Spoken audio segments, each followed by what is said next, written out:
한참 만에 뵙지요? 올 한 해 구역 인도하시면서 여러분 애쓰셨습니다. 하나님 나라의 증인들은 정말 여러분이십니다.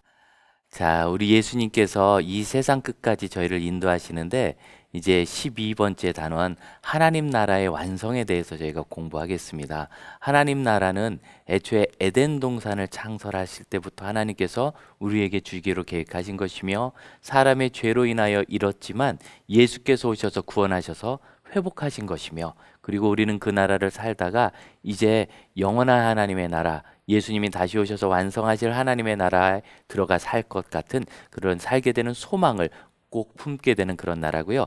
그래서 이 최종적인 완성은 지금 완성하라는 것이 아니라 지금은 그것을 열심히 시도하고 추구라고 합니다. 그 하나님 나라를 추구하고 이후에 예수님 오시면 완성하실 그 재림의 완성될 나라를 소망하게 되는 겁니다. 알파와 오메가이신 예수 그리스도, 여러분 알파 오메가 웬만큼 아실 텐데요. 혹시나 해서 다시 설명을 드리면 여러분 우리나라는 첫 자가 기역이고 맨 마지막은 자음이 히읗이죠. 예, 영어는 첫 자가 A고 맨 마지막은 Z죠. X, Y, Z, Z. 헬라어, 신약 성경의 언어인 고대 그리스어 헬라어는 첫 자가 알파고 마지막 자가 오메가입니다. 약간 W 비슷하게 생겼는데 O라는 발음을 가지고 있어요. 그래서 알파 오메가 처음과 끝이다 이런 상징입니다. 그래서 하나님 나라의 시작은 예수 그리스도고 끝도 예수 그리스도입니다. 믿으십니까? 예. 처음으로 삼위 하나님께서 교회에 문안을 하신다. 이것은 가볍게 넘어가시면 좋겠습니다. 은혜와 평강이라는 인사 각자 소망하시는 것은 너무 좋아요. 하나님 나에게 은혜를 주시고 평강을 주십니다. 이어서 예수님은 반드시 다시 오실 것을 서로 고백해 보세요.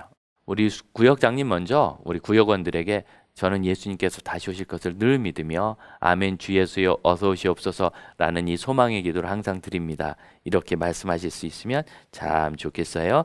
자, 그리고 세 번째로 나눌 것은 이 재림하신 예수님이 어떤 일을 하시는가? 심판을 하시죠. 그런데 다니엘서에는 그가 구름 타고 오시리라 하는 것과 스가랴에서는 그들을 찌른 자들이 그를 볼 것이다 하는 이 예언의 말씀이거든요. 이 두 개의 메시아 예언이 완성되는 것이 예수님이 오실 것이다. 오시는 때입니다. 그들이 찌른 자 대적들이 예수님을 창으로 찔렀지요. 그러나 예수님 부활하셨습니다. 아이고 부활하고 끝난 것이 아니라 이제는 다시 오시니 여러분 이 세상의 모든 대적들은 심판받을 것입니다. 그래서 심판이 있습니다. 두려워하실 것이 없는 것이 항상 심판의 반대 측면에는 구원이 있지요. 믿는 자는 구원이 있으니 믿으면 될 것이지 두려워할 것은 아닙니다. 공과 암송 요절을 보시고요. 요점 다시 보셔야죠. 구원을 완성하십니다. 그 구원의 완성엔 두 가지가 있어요. 구원과 심판, 이것이 완성입니다. 본문을 좀 이해해 보죠.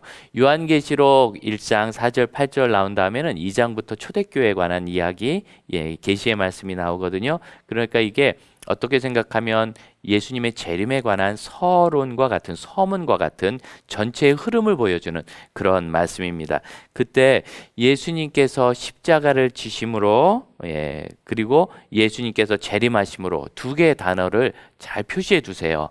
예수님께서 십자가에 지신 것을 이미 시작된 하나님의 나라라고 하고 예수님께서 재림하실 것을 아직은 완성되지 않은 하나님의 나라라 합니다.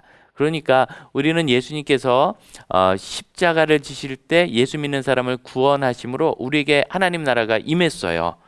하나님의 나라가 너에게 임하였느니라 예수님 말씀대로 임했어요. 그런데 이 하나님의 나라 안에서 완전한 하나님 나라 백성으로 사는 성화가 아직 이루어지지 않았어요. 그 성화는 예수님이 다시 재림하셔서 완성하십니다. 그래서 이미 시작된 하나님의 나라와 재림하셔서 완성하실 하나님의 나라 그 사이에 우리가 살고 있어요. 그래서 이미와 아직 사이다. 이것은 하나님의 나라에 대한 개혁 신학에서 아주 중요한 주제입니다.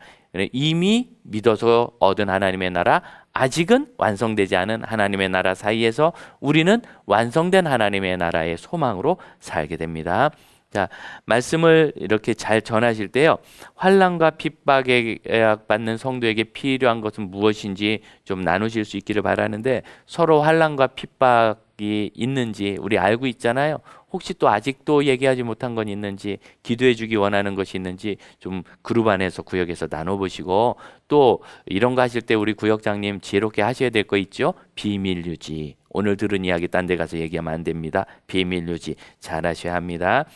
묵시 문학은 환난을 당하는 성도에게 위로하고 격려하기 위하여 쓰여졌다 그랬는데, 왜 묵시 문학이 환난을 당하는 성도에게 위로와 격려가 되느냐면, 현재는 박해가 있고 고난이 있지만 앞으로는 소망이 있습니다. 그래서 위로가 되는 거예요. 그러니까 위로는 문제가 없는 현재가 아니라 위로는 해결되고 완성될 미래에 대한 소망입니다.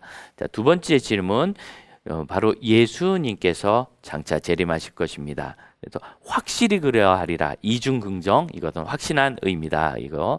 세 번째, 재림하시는 주님은 어떤 일을 하십니까? 하나님의 나라를 완성하시는 심판을 베푸실 것입니다. 그때 스가랴 12장 10절 인용한다. 찌른 자도 볼 것이다. 이거 좀 기억하시면 좋겠죠. 묵상 이야기입니다. 불행한 사람이 어떻게 됐을까? 참 불행한 사람이에요. 20명의 자녀 중에 10명이 일찍 죽었다. 근데 요한 세바스찬 바하는 정말 경건한 음악가예요. 클래식 음악 좋아하시는 분들은 많이 들으실 텐데요. 바하의 음악은 어떤 음악을 들어도 마음이 아주 경건해져요. 이 과목 공부 마치시고 이따가 교제하실 짬 있다면 유튜브 같은 데서 바 검색하셔서 아무거나 들으셔도 이거구나 그럴 만한 유명한 곡들이 많고요.